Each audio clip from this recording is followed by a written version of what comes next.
Where this man? What else, sir? Oga, see, me, I no be troublesome person, no. You know me, I no be troublesome person. I don't do work for you now for the past 3 months.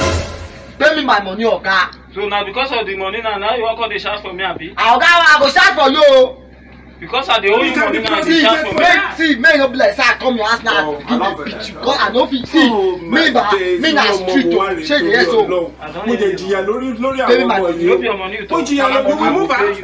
Which day you pay me now? Any day where I get the money, any day where you get the money, any day where I get the money. Me, I go tell you wetin I take pass you.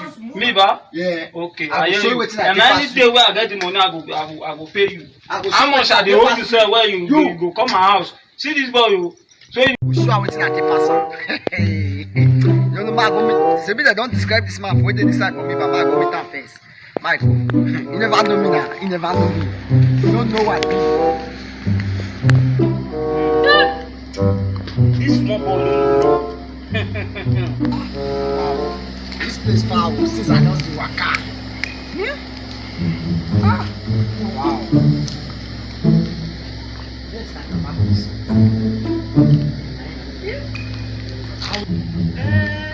If person dey bless you, dey about this, don't tell me before. Baba, Baba. Who be that? Na me, sir. Good afternoon, sir. How are you, man? I dey fine. You're welcome. Thank you, sir. I know say na problem go carry you. Na one of my friend I describe here for me. He say you be strong man. Say any work wey you do for person, say you will the thing don do.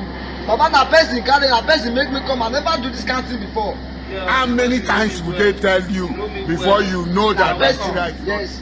See, sit down. Thank you, Baba. Baba, person make me come.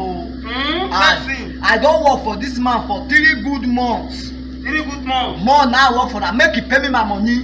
He no gree pay. I go here as he say any day where he go get, now he go pay me.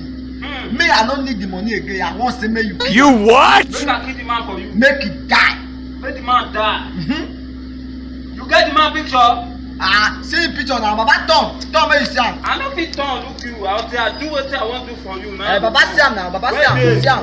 Na him dey here so. Na the man be this. Baba na the man.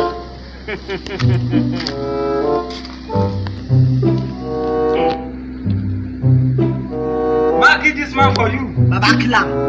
So na the work wey you wan give me be this. Kill am. The man wey dey hold you, how much dey hold you? Baba, this man dey owe me 50,000 naira. 50,000? Na him dey owe me. And you say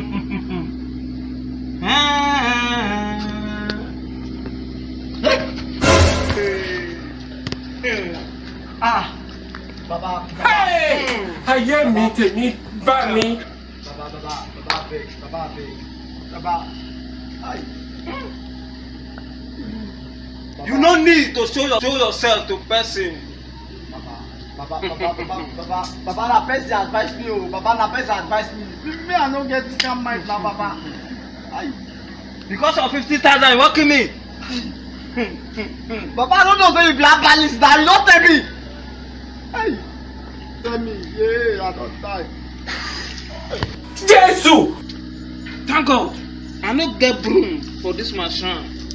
I don turn you to broom. I wish I forgive you.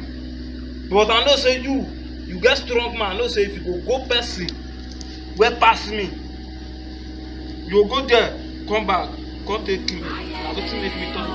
If not, I forgive you. Car. Your bad luck. Man sweep and throw it.